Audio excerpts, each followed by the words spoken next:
कभी ऐसा महसूस हुआ है कि आजकल धूप पहले जैसी तेज नहीं रही? मतलब आसमान तो साफ दिखता है, पर फिर भी एक अजीब सी धुंध छाई रहती है।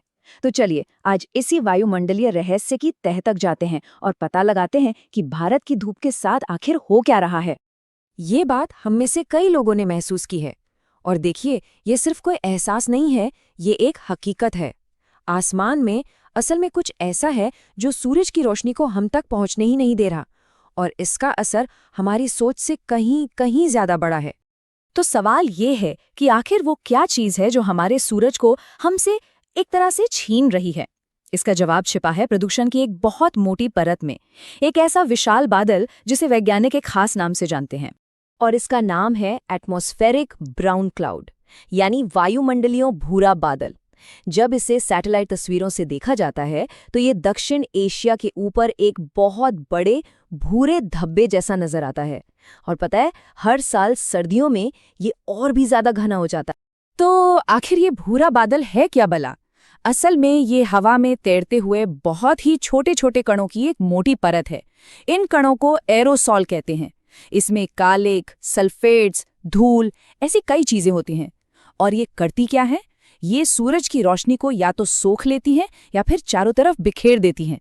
नतीजा, जमीन तक पहुंचने वाली धूप अपने आप कम हो जाती है। और हाँ, ये बादल सिर्फ धूल का नहीं बना है, इसकी बनावट तो कहीं ज्यादा पेचीदा है। इसमें आपको मिलेगा ब्लैक कार्बन, मतलब कालिक, जो गाड़ियों और फैक्ट्रियों से निकलती है। फिर हैं सल्फेट्स और नाइट्रेट्स, जो इंडस्ट्रियल प्रोसेस से बनते हैं। और भी न जाने कितने तरह के खतरनाक कण इसमें शामिल हैं। अब सवाल उठता है कि ये कण आते कहाँ से हैं? इसका जवाब है हमारी रोजमर्रा की जिंदगी से।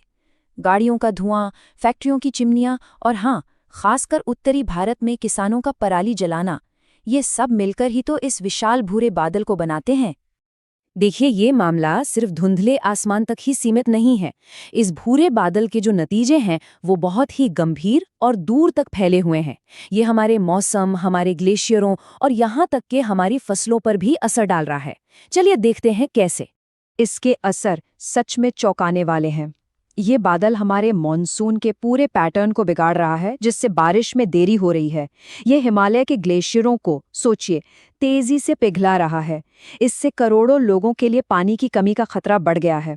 और इतना ही नहीं, ये अरब सागर में आने वाले साइक्लोन्स को और भी ज्यादा खतरनाक बना रहा है। अब जरा इस नक्शे पर नजर डालिए। ये हमें दिखाता है कि अगर हमारा आसमान एकदम साफ होता तो भारत को औसतन कितनी सोलर एनर्जी मिलनी चाहिए थी। ये हमारी बेसलाइन है। एक तरह से कहें तो पहले वाली तस्वीर, जो लाल और पीले रंग के हिस्से हैं, वहां सोलर एनर्जी की जबरदस्त क्षमता है।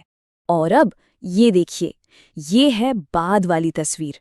ये नक्शा साफ साफ दिखा रहा है कि उस भूरे बादल यानी एरोसॉल की वजह से हमारी सोलर एनर्जी में कितनी भारी कमी आई है।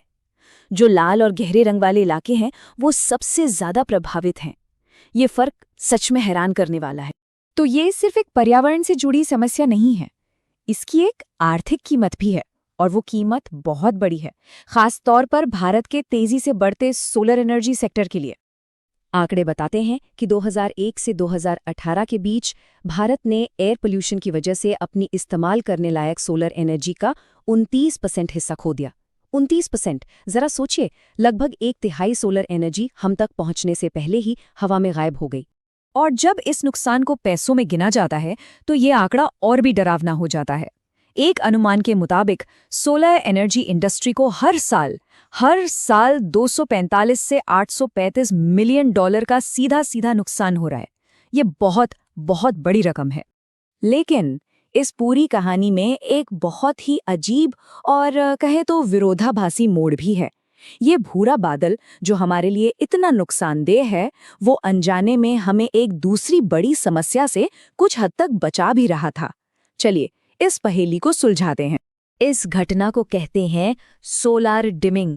इसका सीधा सा मतलब है पॉल्यूशन की वजह से धरती की सतह पर पहुंचने वाली सूरज की रोशनी में कमी आना। तो विरोधाभास यहीं पर है।